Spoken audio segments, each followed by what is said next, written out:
Okay, હવે તમે લોકો આખી વસ્તુ સમજો કે ગઈકાલે જે ચાલ્યું હતું આપણે એમાં જે નિયમ આવેલા હતા આપણે એ કયો હતો?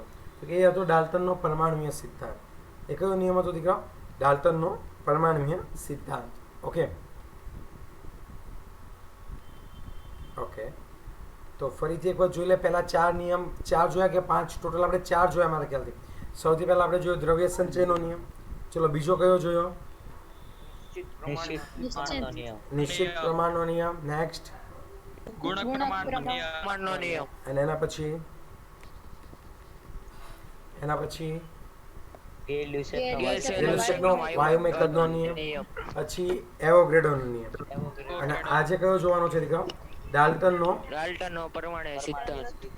ઓકે, હવે કોઈ વચ્ચે અનમ્યુટ, મતલબ આન્સર આપવાનો હોય ત્યારે જ અનમ્યુટ થશે, બાકી મ્યુટ રહેશે. ઓકે, ડાલ્ટનનો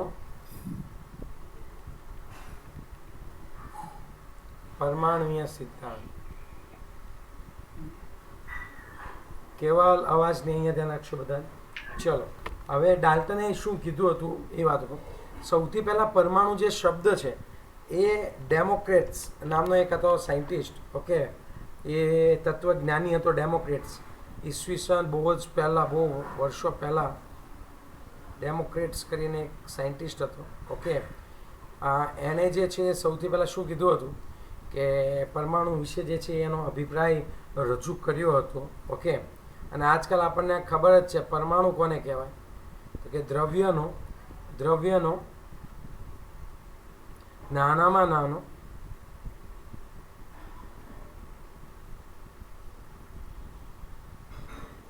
અવિભાજ્ય ભાગ. દ્રવ્યનો નાનામાં નાનો અવિભાજ્ય જે ભાગ છે દીકરા, ઓકે, દ્રવ્યનો નાનામાં નાનો અવિભાજ્ય જે ભાગ છે ને, એને શું કહેવામાં આવે છે કહો તો? એને કહેવામાં આવે છે ડાલ્ટનનો પરમાણુય, મતલબ એને કહેવામાં આવે છે પરમાણુ. અને એ પરમાણુને લઈને ડાલ્ટને એના મગજમાં કંઈક હાઇપોથેટિકલ, મતલબ પ્રેક્ટિકલ નહીં, થિયરેટિકલ, એને અમુક એના કોન્સેપ્ટ આપેલા હતા દીકરા. એને શું કહેવામાં આવે છે? એને શું કહેવામાં આવે છે? એને કહેવામાં આવે છે ભાઈ, એક્ઝેક્ટલી એને કહેવામાં આવે છે એનો પરમાણુય સિદ્ધાંત. પણ પહેલાં તો પરમાણુ કોને કહેવાય? દ્રવ્યનો નાનામાં નાનો અવિભાજ્ય ભાગ, એને શું કહેવામાં આવે છે દીકરા? પરમાણુ. હું તમને એક ચોખ્ખી વાત કરું. ધારો કે તમારી આજુબાજુમાં જુઓ તો શું પડેલું છે કહો તો? તમારી આજુબાજુમાં શું પડેલું છે કહો તો મને? પેન્સિલ. ઓકે, પેન્સિલ લઈ લો. ચલો, નોટનું એક પેજ ફાડી લઈએ. ચલો, એક નોટનું શું લઈ લીધું મેં? પેજ ફાડી લીધું. સમજજો, આ રીતે હાસ્યવાળું મસ્ત પેજ છે, મેં એને ફાડી લીધું. એના કટકા કરી નાખ્યા. એને શું કરી નાખ્યા દીકરા? અમે નાના એને શું કરી નાખ્યા? કટકા કરી નાખ્યા. હવે સમજજો, જો હું એના નાના કટકા કરી નાખું દીકરા, એકદમ નાના શું કરી નાખું દીકરા? એના કટકા કરી નાખું. એ આનો હજી નાના કટકા કરી નાખું, એના હજી નાના કટકા કરી નાખું. એક સમય એવો આવશે કે હવે એના વધારે પડતા નાના ટુકડા કરી શકાય નહીં. આમ ફાડતા જવાનું પેપરને. તો એક સમય એવો આવે કે ત્યારબાદ એના નાના ટુકડા કરવા કેવા છે? મુશ્કેલ છે. અને એના કારણે એને શું કહેવામાં આવે છે ખબર છે? તો એ જે છે એને અવિભાજ્ય છે, એટલે એને કહેવામાં આવે છે દીકરાઓ પરમાણુ. એને શું કહેવામાં આવે છે? પરમાણુ. તો આ જે છે એ સૌપ્રથમ કોણે કીધું હતું ખબર? ડાલ્ટને પરમાણુની વ્યાખ્યા જે છે એ આપેલી હતી. ડાલ્ટને શું કર્યું કે 1808માં, તમને ખબર છે ને, આ ડાલ્ટનનું બધા બહુ માનતા, એવોગ્રેડોનું કોઈ નહોતું માનેલું. 1808માં ડાલ્ટને જે છે એ પ્રાયોગિક અભ્યાસના પરિણામ સ્વરૂપ, હવે એને એક તો અભ્યાસ તો એવા પ્રાયોગિક થોડાક કર્યા હોય, પણ મેઇન તો કેવું હતું? આમ હાઇપોથેટિકલ થિયરેટિકલ હતું. એને અભ્યાસ એટલે સાદા અભ્યાસ, અને સાદા અભ્યાસથી એને એવું કીધું, એક આખું થિયરી બહાર પડ્યો, એક લેખ બહાર પાડ્યો. એને 1808માં શેમાં? a new system of chemical philosophy. yes chemical a new system of philosophy. a new system of chemical philosophy. Okay, તો એની અંદર જે છે, ઓકે, એને આખો લેખ બહાર પાડ્યો. અને એના કંઈક અંદાજિત 6-7 મુદ્દા હતા, ચોપડીમાં ચારેક આપ્યા છે. તો એ મુદ્દા આપણે જે છે 1 by 1 જોવાના છે. ચલો ક્લિયર. અને એ રજૂઆત નીચે પ્રમાણે કરવામાં આવી હતી. તે રજૂઆત નીચે મુજબ, આપણે એમ કહો પડે ઉપર મુજબ, બરાબર છે. તે રજૂઆત નીચે મુજબ કરવામાં આવી હતી. હવે સાંભળજો, ડાલ્ટનનું શું માનવું હતું એ હું તમને કહી દઉં. ઓકે, ડાલ્ટનભાઈનું શું માનવું હતું એ હું તમને કહી દઉં. ઓકે, સમજો ખાસ એના મુદ્દા. આ ક્લિયર કરું છું ફરીથી કે ભાઈ ડેમોક્રેટ્સ છે બહુ જ ઈસુ ખ્રિસ્ત પહેલાંના સમયથી ઈસવીસન પૂર્વે 460થી ઈસવીસન પૂર્વે 460થી 370, જો કે યાદ નથી રાખવાનું, હું નથી રાખતો, ચોપડીમાં આપેલું છે. એટલે કે ડેમોક્રેટ્સ જે છે ત્યાં સુધી આ પગેરું જાય છે કે પરમાણુ કોને કહેવાય, તો કે દ્રવ્યનો અતિ નાનામાં નાનો ભાગ છે એને પરમાણુ કહેવાય. 1808માં આપણે ડાલ્ટન નામના વૈજ્ઞાનિકે પ્રાયોગિક અભ્યાસ કર્યા અને 1808માં એણે શું કર્યું ખબર છે તમને? એણે 1808માં જે છે એ 1808માં એક લેખ બહાર પાડ્યો એના અભ્યાસને આધારે, અને એની રજૂઆત એણે a new system of chemical ફિલોસોફીમાં કરી. અને એ રજૂઆત નીચે મુજબ હતી. ચલો એના મુદ્દા જોઈ લઈએ આપણે. તો પહેલો મુદ્દો જોઈએ તો સમજજો, બહુ મસ્ત છે મુદ્દા. પહેલો મુદ્દો એવું કહે છે કે દ્રવ્ય અવિભાજ્ય પરમાણુનું બનેલું છે. પહેલો મુદ્દો કંઈક એવો છે કે દ્રવ્ય અવિભાજ્ય પરમાણુઓનું બનેલું છે. દ્રવ્ય જે છે એ શું છે દીકરા? અવિભાજ્ય પરમાણુઓનું બનેલું છે. ઓકે,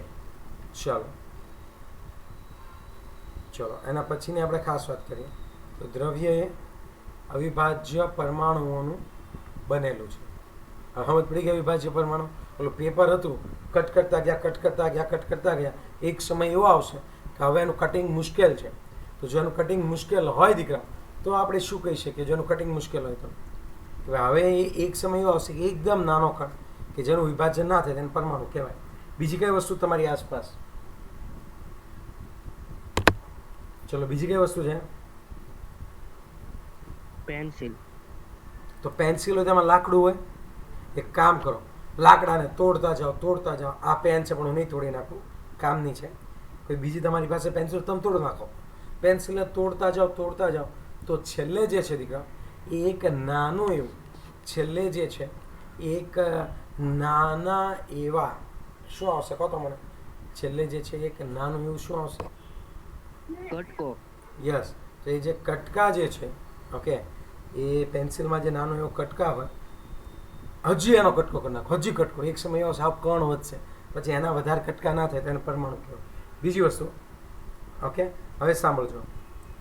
બીજી વસ્તુ એવી કે ધારો કે મારી પાસે કોઈ એક તત્વ છે, એ એવું કીધું હતું કે આપેલ તત્વ હોય, આપણે આ વાત થઈ ગઈ છે ઓલરેડી જ્યારે મેં તત્વ ચલાવેલું ત્યારે. આપેલા તત્વમાં રહેલા, ધારો કે આ તત્વ છે દીકરાઓ, સમજજો. ધારો કે આ શું રહેલું છે અહીંયા આગળ? તત્વ. તો હવે હું શું કહીશ ખબર?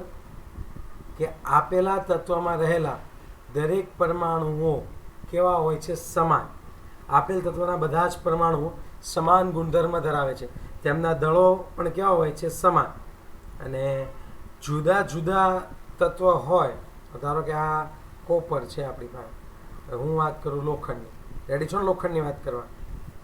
હલો, હથોડાઓ. હા. ઓકે, કોણ ભારે હોય, કોપર કે લોખંડ? લોખંડ. ઓકે, મને કેમ એવું લાગે કોપર ભારે હોય? સારું, ચલો ઓલમોસ્ટ સમાન જેવા જ હોય, કોઈ એટલો ફરક નથી હોતો. અહીંયા લોખંડ છે. સાંભળજો, કોઈ એક તત્વમાં રહેલા બધા પરમાણુઓ, કોઈ એક જ તત્વમાં રહેલા બધા જ પરમાણુઓ કેવા હોય? સમાન. આકાર સમાન, કદ સમાન, ભૌતિક ગુણધર્મ સમાન અને વજન પણ સમાન હોય. યાદ રાખજો, હજી એક વખત બોલું છું, એણે એવું કીધેલું વજન સમાન હોય. પછીથી આમાં થોડોક લોચો આવેલો, પણ ઇટ્સ ઓકે. અત્યારે આપણને એવું છે કે આ બધા પરમાણુના વજન એ સમાન, બધા ગુણધર્મ સમાન હોય. ડાલ્ટને એવું કીધેલું. એના કદ સમાન હોય, એના ભૌતિક ગુણધર્મ સમાન હોય, ઓકે, અને સમાન દળ પણ હોય. પરંતુ જ્યારે બીજા તત્વની વાત કરો તો બે જુદા જુદા તત્વ હોય, તો એ બે જુદા જુદા તત્વમાં રહેલા પરમાણુઓ જે છે બે જુદા જુદા તત્વમાં રહેલા પરમાણુઓ જે છે, ઓકે, એ બંનેના ગુણધર્મ જુદા જુદા. આ તો તમે માનશો ને, એક તત્વના બધા પરમાણુઓ સમાન, પણ હા, એ તત્વ બીજા તત્વ કરતાં જુદું પડે એ તો સમજ પડે કે નહીં? હા કે ના? કહો ચલો મને, યસ ઓર નો, જલ્દી કહો. હા. ડાલ્ટનના નિયમ ચાલે છે. ચલો ત્રીજા પોઈન્ટની વાત કરું, ખાસ સમજો. થર્ડ પોઈન્ટની આપણે વાત કરીએ. શું છે થર્ડ પોઈન્ટ એ જોઈએ. જ્યારે જુદા જુદા તત્વના પરમાણુઓ, જ્યારે જુદા જુદા તત્વના જે પરમાણુઓ છે દીકરાઓ, ઓકે, તો એ કેવી રીતે હશે? એટલે આ શું આવ્યું? ઓકે, જ્યારે પણ આપણે એમ કહી શકીએ કે જે નિશ્ચિત પ્રમાણમાં જોડાઈને સંયોજન બનાવે. સંયોજન કેમ બને એની રચના. જો પહેલું પરમાણુની વ્યાખ્યા, પછી ગુણધર્મ. હવે ત્રીજો પોઈન્ટ એવો મગજમાં રાખવાનો કે ભાઈ સંયોજન કેમ બને, કે જ્યારે જુદા જુદા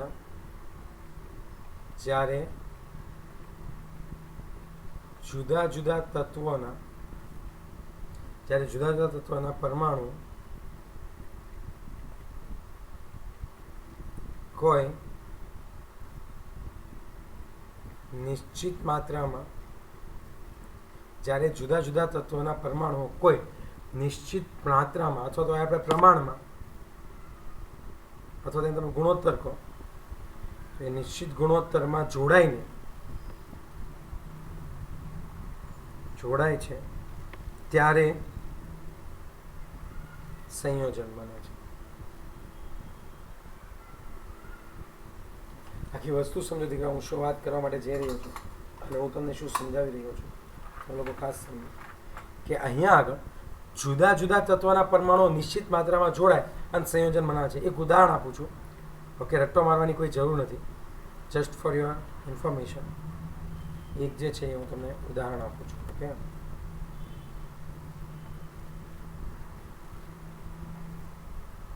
ખાસ સમજો કેવી રીતનું હોય.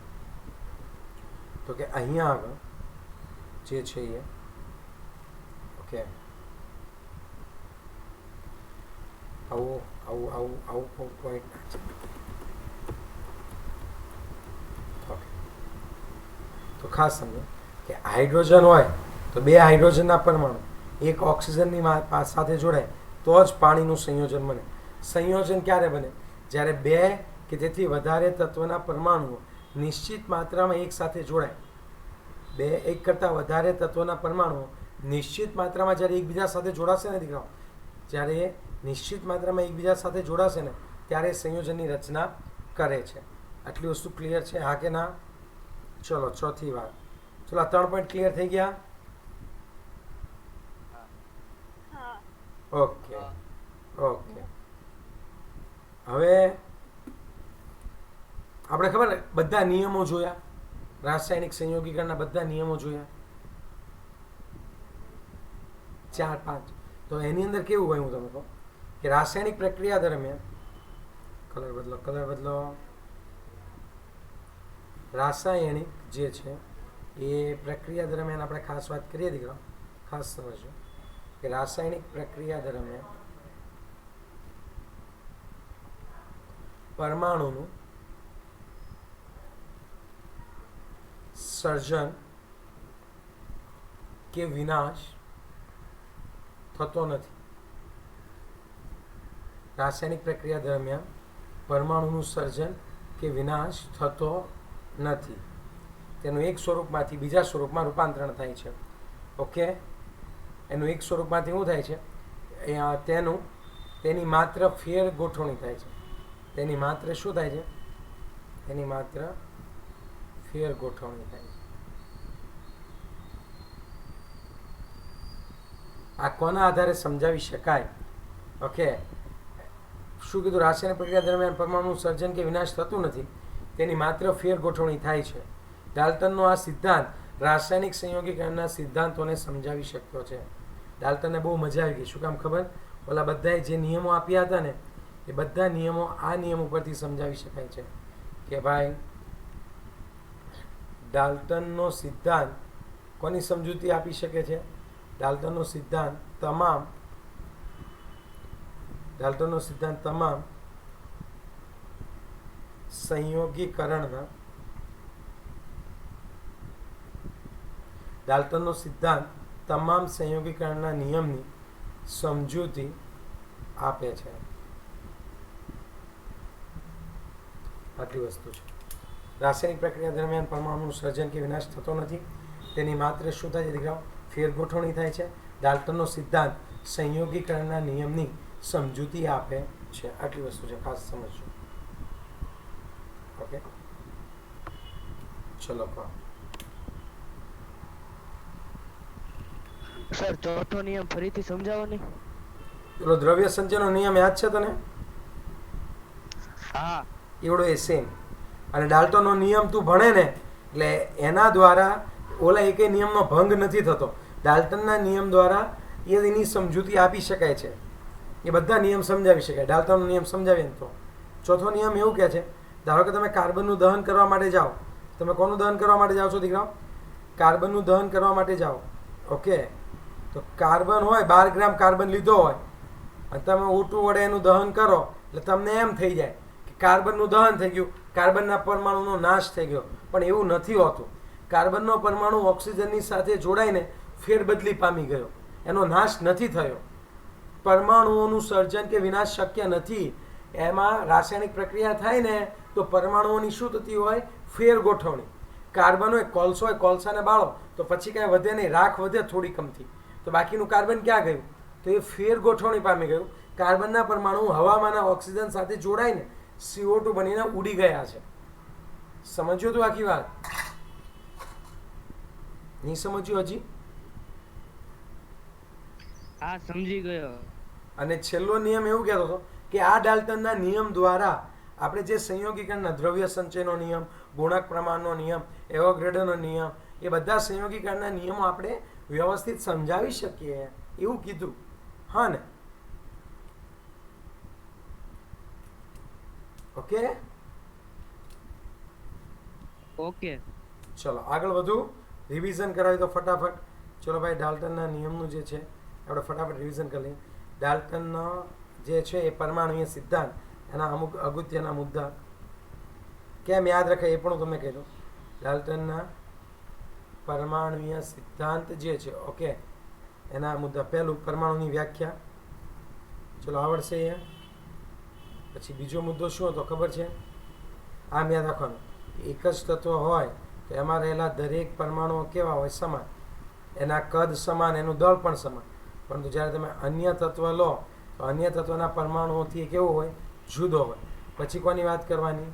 સંયોજન બનવાની વાત કરવાની. અને છેલ્લે કોની વાત કરવાની? દ્રવ્ય સંચયના નિયમની વાત કરવાની. 4 મુદ્દા મેઇન છે. અને પછી કહેવાનું કે આના દ્વારા સંયોગીકરણના બધા જ જે નિયમો છે એ સમજી શકીએ. પહેલું કે દ્રવ્ય જે છે એ અતિ નાનામાં નાના અવિભાજ્ય કણોનું બનેલું છે, જેને પરમાણુ કહેવાય. બીજી વસ્તુ, એક જ તત્વમાં રહેલા, એક જ તત્વ હોય તો એમાં રહેલા દરેક પરમાણુઓ કેવા હશે? સમાન. એના કદ સમાન, વજન સમાન, ગુણધર્મ પણ સમાન. ડાલ્ટને ત્યારે વજન સમાન કીધું હતું, ઓકે, યાદ રાખજો.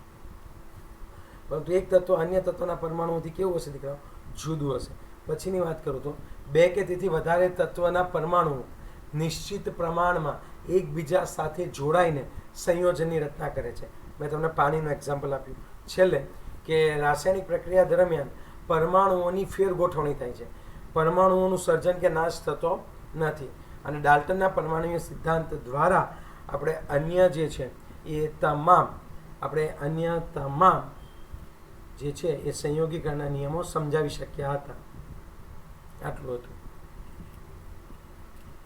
ચલો, આટલી વસ્તુ ઓકે. આમાં કે ડાઉટ? મોસ્ટ ટાઈમ નિયમ આ ચેપ્ટરમાં પૂછાઈ શકે.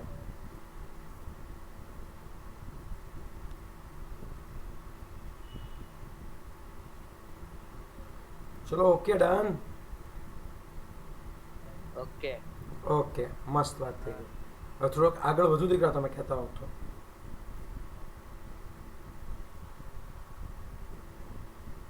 ચલો આગળ વધુ. હા. Okay, good.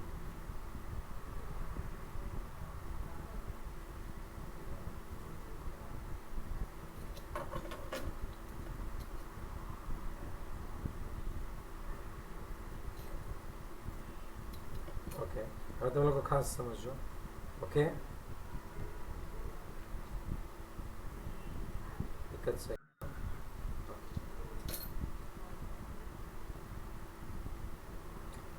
હા, હવે વાત છે નેક્સ્ટ પોઈન્ટ જુઓ તો પરમાણુય દળ અને આણ્વીય દળ જ છે ને.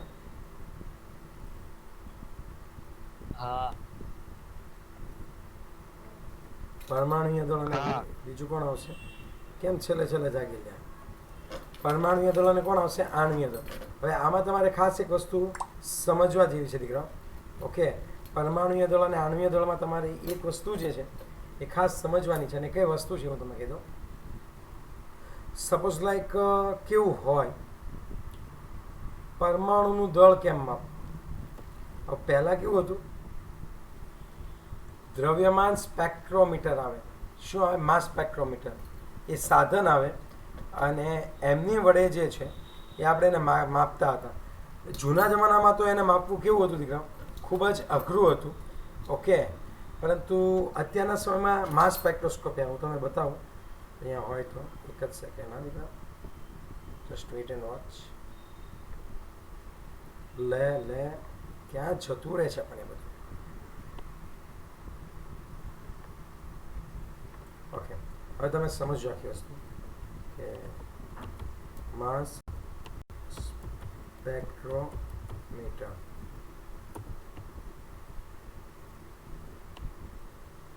દેખાય છે મોટું મશીન? આવું હોય માસ સ્પેક્ટ્રોમીટર. આ જો આમાં મસ્ત ડાયાગ્રામ આપેલો છે. હવે કેમ મપાય શું છે એ થોડુંક અત્યારે સમજાવવું અઘરું છે.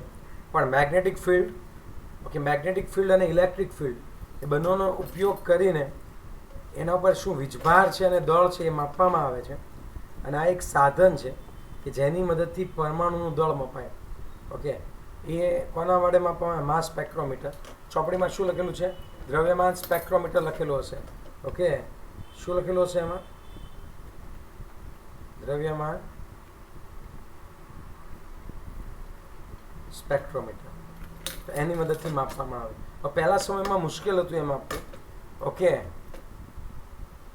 પરંતુ પછી ધીમે ધીમે ધીમે એ લોકો શું માપતા ગયા દીકરો? દળ જે છે એનું શું કરતા ગયા એ લોકો દીકરો? માપન જે છે એ કરતા ગયા. ઓકે, હવે તમારી ચોપડીમાં બહુ લાંબુ લખાણ આપેલું છે પણ આપણે એ નહીં લઈએ. ઓકે,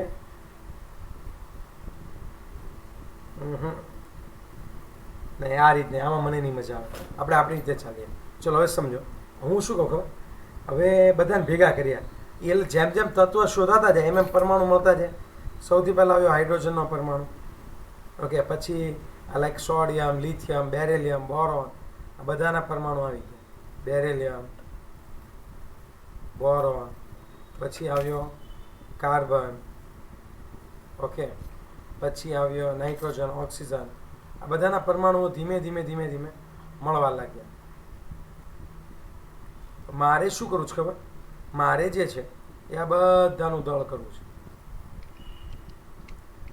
તો હવે શું કરીએ ખબર? એ લોકો એવું લઈ લીધું, એ લોકોએ ત્યારે 68 અઠે ગઠ્ઠે 68 એટલે શું થાય? અઠે ગઠ્ઠે હાઇડ્રોજનને કેટલું દળ લઈ લીધું? 1. કે આનું દળ છે 1 ધારો. તો પછી શું કરવાનું ખબર? ત્રાજુ લઈ આવવાનું. સમજો આખી વસ્તુ. પહેલાં કેમ માપતા ને હવે કોણ માપે છે? પછી ઓલા એસઆઈ વાળા બધા ભેગા થયા, આયુપીએસસી વાળા. Manav Joshi, how are you?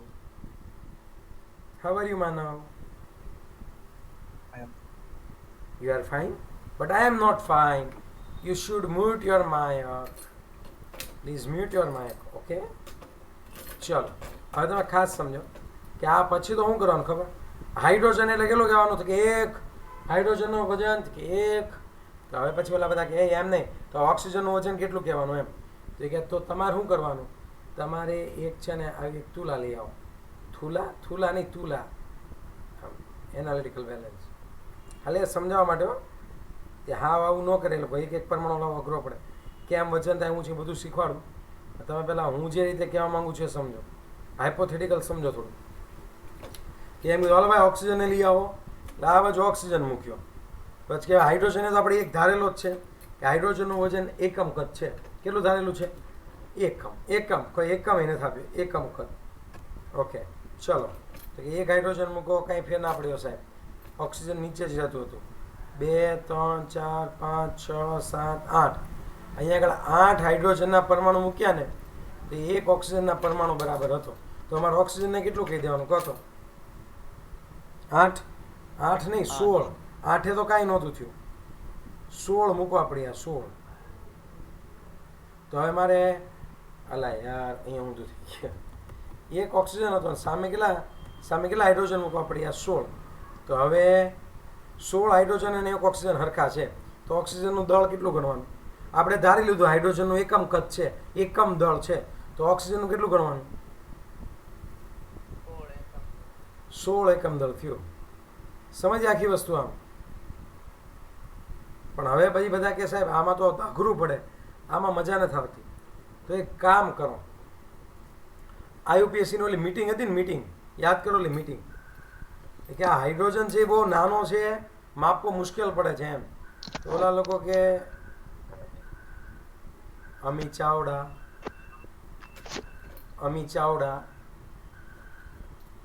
Ami દાળવડા, sorry અમી ચાવડા, એકદમ મ્યુટ રહે ને.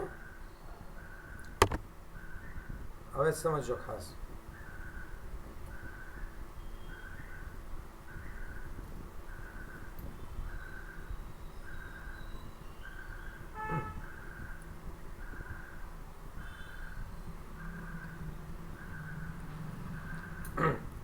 એ લોકો એવું કીધું, ઓલી મીટિંગ હતી ને, મીટિંગ આઈયુપીએસ વાળા કે એક કામ કરો, એટલે મીટિંગમાં જ બધા આવ્યા. મીટિંગમાં કે દળનું, પરમાણુ દળનું શું કરવું એમ, કેજી બેજી બધું તમને આવડી ગયું એમ.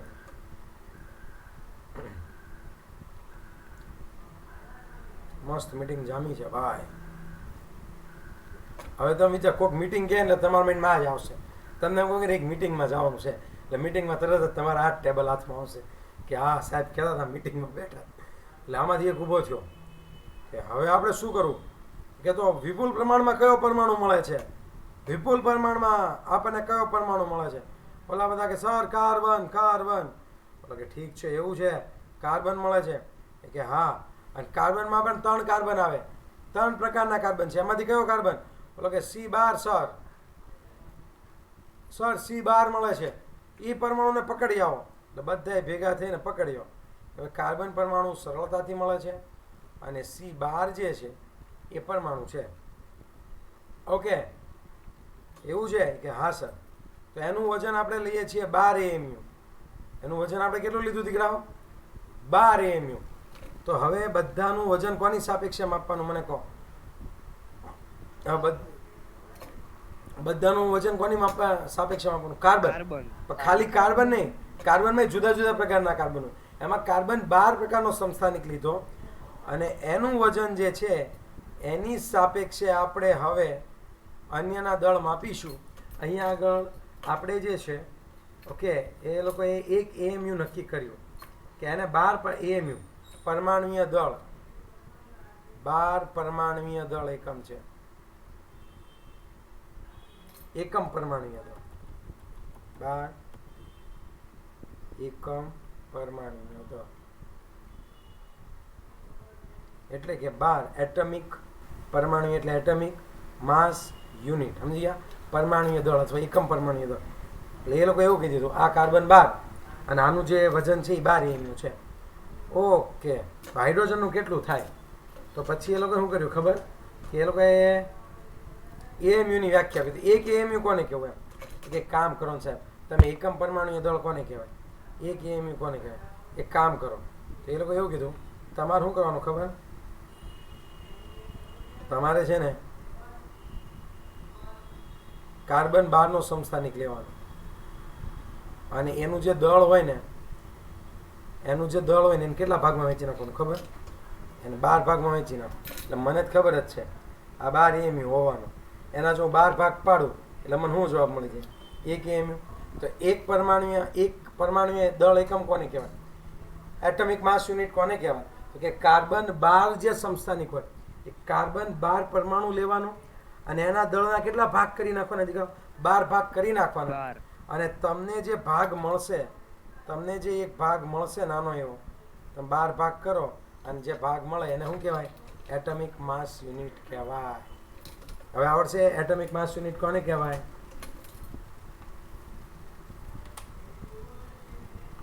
કાર્બન 12 પરમાણુ હોય, C12 પરમાણુના 12મા ભાગનો હોય. ગુજરાતીમાં કહો હવે, એકદમ ગુજરાતીમાં. 1 AMU બરાબર કાર્બન 12 પરમાણુના 1/12 અંશ જેટલું વજન. મને એવું લાગે છે ધીમે ધીમે દીકરાઓ તમને ખ્યાલ આવશે. મને એવું કેમ લાગે છે કે ધીમે ધીમે ખ્યાલ આવશે? આવી રહ્યો છે ધીમે ધીમે ખ્યાલ? હા. ફરીથી એક વખત કહી દો કેવું છે. ભાઈ પહેલાં ખબર નહોતી પડતી દળમાં, એટલે 68 અઠે ગઠ્ઠે હાઇડ્રોજનની એકમ લઈ લીધો. એની પછી બધાના દળ માપતા પણ એમાં તકલીફ પડતી હતી. તો IUPAC વાળાએ C12ના પરમાણુને એવું કીધું કે આનું વજન 12 AMU છે. તો બધા પૂછેલા AMU કોને કહેવાય? તો કે C12નો જે પરમાણુ છે એનું જે વજન છે એનો 12મો ભાગ લો, એને 1 AMU કહેવાય. પણ એમ નહીં.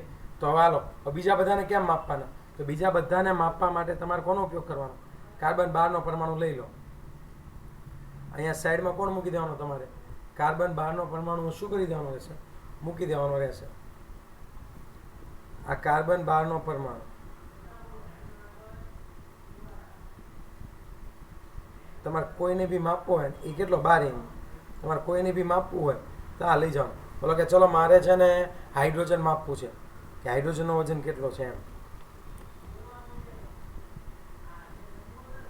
તો તમારે શું કરવાનું ખબર? એક બાજુ કોણ મૂકી દેવાનું ખબર? કાર્બન 12નો પરમાણુ મૂકી દેવાનો. એટલે આ મૂકો કાર્બન 12નો પરમાણુ. હવે જે બીજું પલ્લું છે એ બીજા પલ્લાની અંદર તમારે કોનું વજન માપવું છે? મને કહો તો. તમારે કોનું વજન માપવું છે? કોનું વજન માપવું છે? કોનું વજન માપવું છે? ઓક્સિજન. તો જો તમારે ઓક્સિજનનું વજન માપવું હોય ને, એટલે એ હાઇડ્રોજનનું વજન માપવું તો આપણે હાઇડ્રોજન મૂકતા જવાનું. 1 2 3 4 5 6 7 8 9 10 11 અને 12. તો 12 હાઇડ્રોજનના પરમાણુ મૂકું ને, 12 હાઇડ્રોજનના પરમાણુ મૂકું દીકરા, ત્યારે અહીંયા 1 C12નો પરમાણુ થાય, એટલે કે 12 AMU જેટલું થાય. તો તમે મને કહો તો હાઇડ્રોજન પરમાણુનું વજન કેટલું હશે?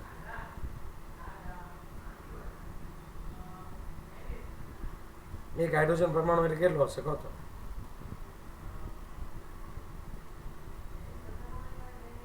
એક હાઇડ્રોજન પરમાણુ કેટલો હશે મને કહો દીકરા? નું વજન કેટલું થાય? વિચારીને કહો. એક AMU. કારણ કે 12 AMU બરાબર 12 હાઇડ્રોજન પરમાણુ. તો એક હાઇડ્રોજન પરમાણુ હોય કોના બરાબર થશે? 1 AMU. સમજી ગયા? એટલે આ હાઇડ્રોજનનું પરમાણુય દળ કહેવાય. હવે પરમાણુય દળ હોય ને એ હંમેશા એટમિક માસ યુનિટમાં વપરાય. આ વસ્તુ એક યાદ રાખજો. એક એટમિક માસ યુનિટ એટલે કેટલું થાય હું તમને કહી દઉં. એક એટમિક માસ યુનિટ એટલે 1.66056 1.66056 ગુણ્યા 10⁻²4 ગ્રામ થાય. -24 એટલે હાઇડ્રોજનનું વજન 1 AMU છે.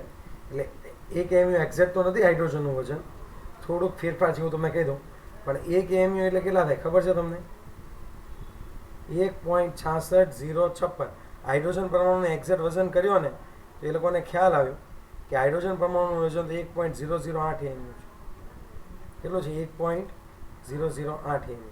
અને 1 AMU બરાબર કેટલા થાય? 1.66056 ગુણ્યા 10⁻24 ગ્રામ થાય. આ વસ્તુ તમારે યાદ રાખવાની છે. પછી એ લોકો એવું વિચાર્યું ચલો તો ઓક્સિજન પરમાણુનું વજન કેટલું થાય? તો સામે જવાબ આવ્યો કે ઓક્સિજન પરમાણુનું વજન જે છે એ લગભગ 15.99 5 AMU થાય. એટલે લગભગ આપણે કેટલું લઈ લઈશું? 16 AMU. ઓક્સિજનનું વજન કેટલું થાય? 16 AMU. અને જો તમારે AMU ના લખવું હોય તો હાલમાં એની માટે તમે ખાલી U લખી શકો, યુનિફાઈડ માસ. શું લખી શકાય એની જગ્યાએ? યુનિફાઈડ માસ.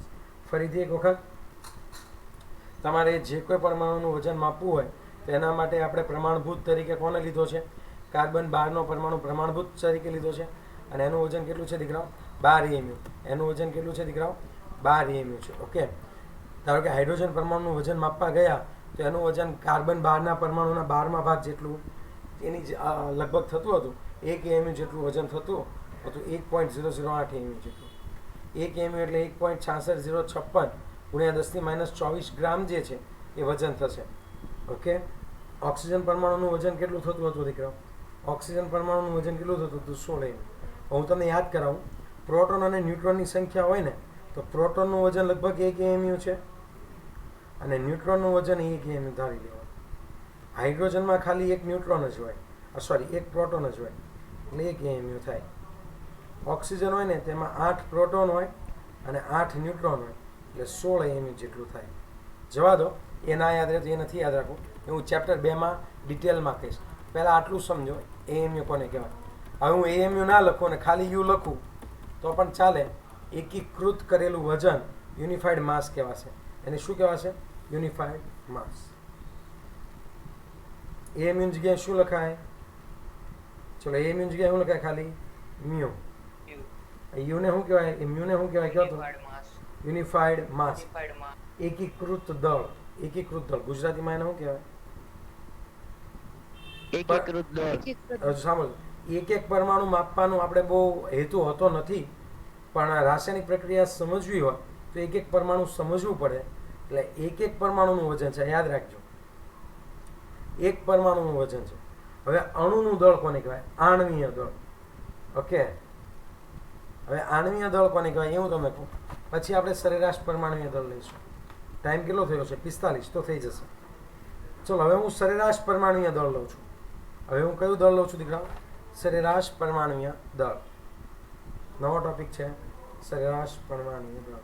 સમજજો, મજા આવશે. હું એવી આશા રાખું કે આ તમને ક્લિયર છે. ઓકે, એટલે મેં અહીંયાથી ક્લિયર કરી. ક્લિયર છે ને એ? સર, આણ્વીય દળ આની પછી લેવાનું? હા, પરમાણુ ઉપરથી આણ્વીય દળ મળે. શીખવાડું. પહેલા હું સરેરાશ પરમાણુય દળ ચોપડી પ્રમાણે જ લઉં ભાઈ, તમને કોઈ ચિંતા નહીં. સરેરાશ પરમાણુય દળ કોને કહેવાય? હવે તું સમજો. ધારો કે આવું હોય, મને 3 કાર્બનના પરમાણુ મળે. એક C12 છે, એક C13 છે અને એક C14 છે. એટલે આ 12 AMU થાય, આ 13 AMU થાય અને આ 14 AMU થાય. 12 AMU, 13 AMU અને 14 AMU. ઓકે, 12 AMU, 13 AMU અને કેટલું થશે દીકરા? 14 AMU થાય. હવે સમજો, તો અમારે શું કરવાનું? સરેરાશ તમે કાઢવાની કે તમે શું કહો? કરો સરેરાશ પરમાણુ દળ. 12 + 13 + 14 ભાગ્યા 3. કેટલો જવાબ આવે? 13 આવે. પણ હવે હું તમને એક વાત કહું, મારે સરેરાશ તો કાઢવી છે, પણ આની જે છે આપણે કલર અલગ અલગ કરી નાખું. આને 13નો કલર રાખીએ અને આ જે કલર છે એ 14નો રાખીએ. ઠીક છે ને? Colour change. બોલો કેવું સારું કહેવાય? કલર એ ચેન્જ થઈ જાય, બહુ જ સારું. હવે સમજો, હવે આ તો મેં એક પરમાણુ લીધા એટલે આવી સરેરાશ નીકળી. પણ જ્યારે હું હકીકતમાં જોવા જાઉં તો પૃથ્વી ઉપર કયા બધા સરખા પ્રમાણમાં થોડી ના હોય. જે આ કાર્બન 12 છે એ તો ઢગલા હોય. હવે આ ટપકા એટલે કાર્બન 12 સમજવા કે પૃથ્વીના પોપડામાં જા કે ભાઈ પૃથ્વી ઉપર વાત કરીએ તો કાર્બન 12 તો બહુ બધા હોય. પછી કાર્બન 13 લેવા જાઓ તો બહુ ઓછા હોય અને કાર્બન 14 લેવા જાઓ તો ભાગ્ય તમને એકાદ બે કાર્બન 14 મળે. તો હવે સરેરાશ કાઢવાની થાય તો સરેરાશમાં પ્રચુરતાને પણ ધ્યાનમાં લેવી પડે. સમજી ગયા તમે? કેટલા પ્રમાણમાં મળે છે એ ધ્યાનમાં લેવું પડે. કેમ ભાઈ? અહીંયા તમે સમજો, અહીંયા બહુ મસ્ત છે. આ નાના નાના પરમાણુઓ છે, ઘણા બધા છે. સમજી આખી વસ્તુ તમે? હા કે ના? હલો, હવે આ બધાનો સરવાળો અને એની સંખ્યા તો આમાં આમ થાય. તમે કરો છો ને 12 + 12 + 12 + 12, પછી ક્યારેક 13 આવે, પાછા 12 12 12 અને +13 અને વત્તા ક્યારેક 14 આવે અને ભાગ્યા તમે જેટલા લીધા ને એન કરવા પડે. એ જ સરેરાશ કહેવાય ને. પણ તો જવાબ કોની નજીક રહે? 12 ની નજીક રહે, 13 ની નજીક, 14 ની નજીક રહે? 13 ની નજીક. પાયા એક એક એક હોય ને તો 13 ની નજીક રહે. હું તમને એમ કહું છું આટલા બધા ઢગલા 12 12 12 છે. ઓકે, હવે તમને બીજી રીતે સમજાવી દઉં. ચલો જવા દો, આ રીત નહીં સમજ પડી તમને. ચલો કઈ વાંધો નહીં, હું બીજી રીત કરીશ. નહીં તો જવાબ ખોટો ના આવે, સમજ પડી ગઈ તો. દીકરાઓ કોમન વસ્તુ છે. મારી પાસે 5 વ્યક્તિ છે, સમજજો 5 વ્યક્તિ છે. એક જે છે બહુ મસ્ત વસ્તુ છે. મારી પાસે 5 વ્યક્તિ છે. 70 3 છે, એક 80 છે ને એક 90 છે. હું સરેરાશ લો ભાગ્યા 5 તો કરો, સરેરાશ કાઢો તો આની.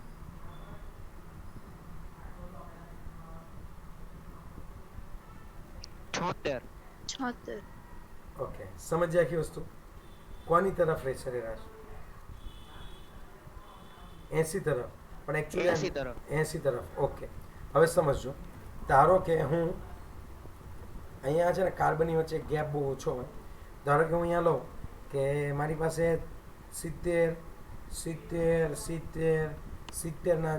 કિલોના 4 છે, 72 કિલોના 2 છે, અને 72 કિલોનો એક છે ને 73 કિલોનો એક છે. અને પછી હું અહીંયા એનું સરેરાશ લઉં તો કોની તરફ સરેરાશ લે ગણો? 85. ઓકે, સરેરાશ 85 દીકરા? 70.83. 70.83. તો હવે સરેરાશ શું છે? 70.83. હવે અહીંયા ભલે 70 72 73 હોય, પણ સરેરાશ 72 ન થાય. 70 વધારે છે એટલે તમારી સરેરાશ 70 બાજુ રહે. સમજ્યા તમે આખી વસ્તુ? એટલે પ્રમાણને ધ્યાનમાં લેવું પડે. પ્રમાણને ધ્યાનમાં લેવું પડે. હવે સમજો હું કેમ કહું છું. હું તમને એક બહુ મસ્ત વાત કહું. ધારો કે ચોપડીનું જે એક ઉદાહરણ લઈ લઈએ કે તમને 12 13 14 છે, એ ટકાવારી પ્રમાણ આપેલું છે. એ લોકોએ ટકાવાર પ્રમાણ પણ આપેલું છે. હવે સમજજો, મારી પાસે કાર્બન 12 છે, કાર્બન 13 છે અને કાર્બન 14 છે. હવે એનું પરમાણુય દળ અને પ્રચુરતા ટકામાં આપી છે. પ્રચુરતા એટલે ટકાવારી પ્રમાણ કે 100 કાર્બનના પરમાણુ લો ને તમે, તો એમાંથી 98.89 જે છે એ 12 AMU વજન ધરાવતા હોય. પછી 1.108 જે છે એ 13 વજન ધરાવતા હોય. અને 14 વજન ધરાવવાવાળા કેટલા હોય? 2 ગુણ્યા 10 ની -10%. 2 ગુણ્યા 10 ની -10% એટલે બહુ ઓછું થાય. ઓકે, બહુ કેવું થશે દીકરા? ઓછું થશે.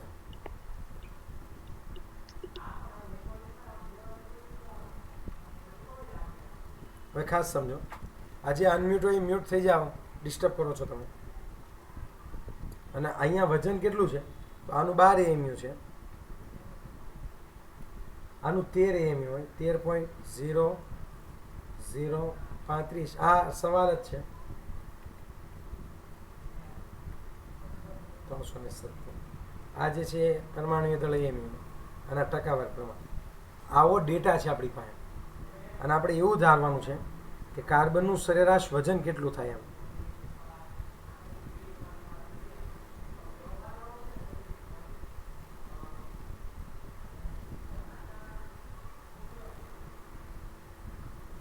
ચલો, તો પર્સન્ટેજ થશે, કેવા થશે? પર્સન્ટેજ કાર્બન નું પરમાણુય દળ સરેરાશ લખી નાખો ને. કાર્બનનું સરેરાશ પરમાણુય દળ.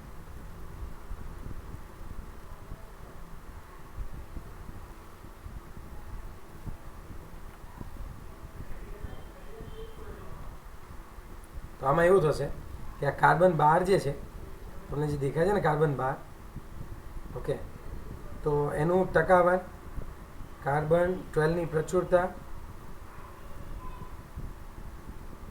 અને ગુણ્યા કોણ કરવું પડશે? 12 નું વજન. એટલે આમ કરવાનું. જુઓ,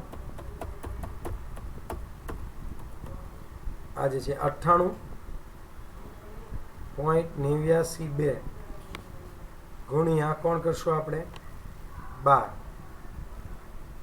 વત્તા કોણ કરશું ખબર છે આપણે? 1.108 ગુણ્યા કેટલા આવશે? 13.0035. અને વત્તા આપણે કોણ કહીશું? આ બંનેનો ગુણાકાર. એની પ્રચુરતા કેટલી છે અને એનું વજન કેટલું છે? 2 ગુણ્યા 10 ની -10 ગુણ્યા 14.00 317. ચલો પહેલાં અને ભાગ્યા 100, કારણ કે આપણે ટકાવારી કેટલી છે દીકરા? 100 છે. ચલો પહેલાંનો જવાબ આપો. અહીંયા પહેલાંનો જવાબ કેટલો આવે છે એ મને કહો. ચલો જલ્દી કહેજો. પહેલાંનો જવાબ કેટલો આવે દીકરા? ઓકે,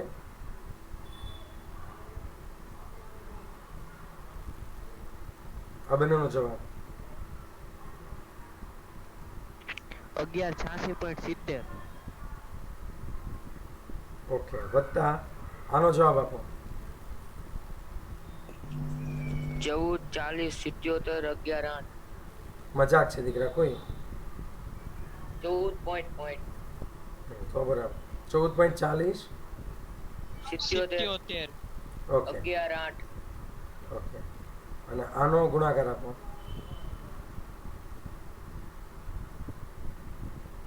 આનો ગુણાકાર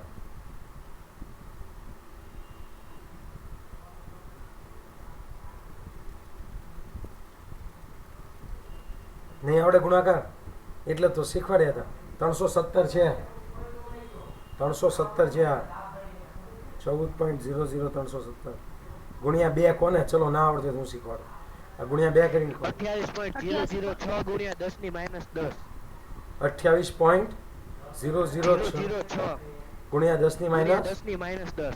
10 ની -10 હોય તો આમ લખીશું 1 2 3 4 5 6 7 8 અને 28 કેટલા કીધા? પોઈન્ટ 006. તો જો તો આમ લખીએ કાંઈ? હવે જો તો અહીંયા પોઈન્ટ હોય, કેટલા પોઈન્ટ હાલે? 1 2 3 4 5 6 7 8 9 10 થાય કે ન થાય? હા, ચિંતા ન કરતા, એને લગભગ 0 લઈ લેજો. ભાગ્યા 100 કરો. શું જવાબ આવે?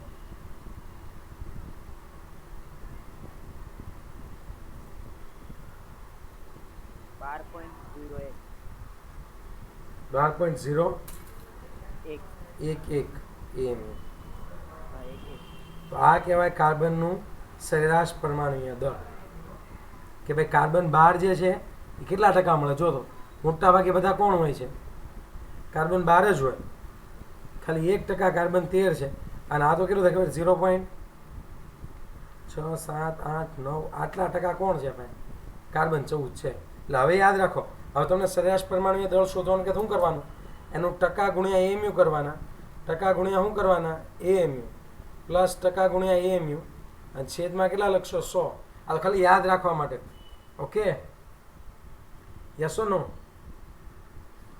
ચલો ચોપડીમાં સ્વાધ્યાયમાં એક દાખલો તો ક્લોરીન વાળો હતો, ઉમસ દાખલો હતો. એ છે 1.9. સ્વાધ્યાયનો 1.9 જુઓ. ચલો થઈ જશે 5 મિનિટમાં આરામથી.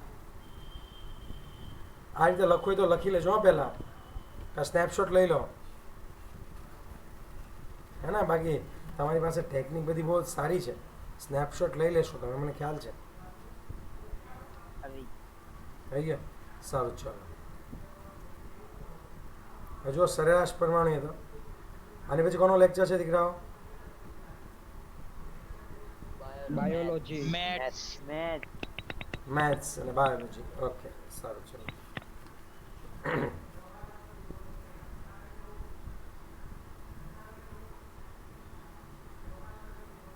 ચલો રેડી?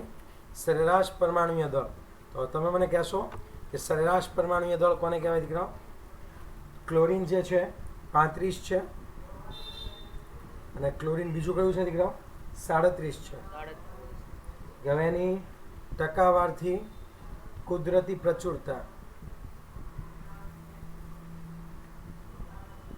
ઓકે, અને બીજું છે એનું મોલર દળ. તો આજે ચોપડી પ્રમાણે હોમવર્ક લખવાનું છે. ઓકે, જે ચાલે એટલું લખવાનું છે હોમવર્કમાં, ભૂલતા નહીં. અને આ સ્વાધ્યાયની નોટ મેં લખી નાખો અને હોમવર્ક મેં લખી નાખો. બસ સાંભળજો, ટકા કેટલા છે? હવે ફરીથી પૂછપૂછ ના કરતા હોમવર્ક કયું છે હજુ એક વખત ચોપડી પ્રમાણે અલગથી લખવાનું છે. ઓકે, ડાલ્ટનનો પરમાણુય સિદ્ધાંત, પરમાણુય દળ અને સરેરાશ પરમાણુય દળ, આ 3 ટોપિક હોમવર્કના છે. અસાઇનમેન્ટ ઓલરેડી મેં ક્રિએટ કરી નાખ્યું છે. ઓકે, ચલો. આ કેટલા છે 75.77% મળે અને આ કેટલા ટકા મળે છે 24.23% મળે છે. ઓકે, મોલર દળ કેટલું છે જુઓ તો 74.9689 34.96 એમયુ અને 36.9659 એમયુ. હવે સાંભળજો, ક્લોરીન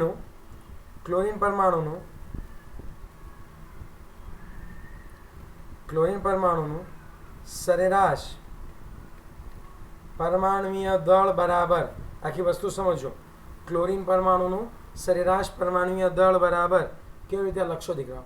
ખાસ સમજો કે અહીંયા આગળ કોણ આવશે? તો કે તમે સમજો ક્લોરીનની પ્રચુરતા કેટલી છે? તો કે પહેલું 75.77 ગુણ્યા 34.9689 વત્તા શું કરશું કહો 24.23 એનું પ્રચુરતા ગુણ્યા 36.9659 એવું જ છે ને? 9659 જ છે ને? હા, ભાગ્યા કેટલા લખો કહો? ટોટલ કેટલું છે? હે શું થયું? ખાલી આટલાનો ગુણાકાર આપો, ખાલી આટલાનો ગુણાકાર આપો. 2649.59 વત્તા આટલાનો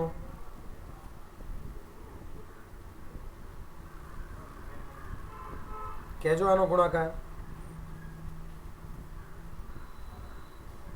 ગુણાકાર હે કેટલો? 895.68 895.68 ઓકે, ભાગ્યા 100 કરીને હવે બેઠો જ સીધો જવાબ આપો.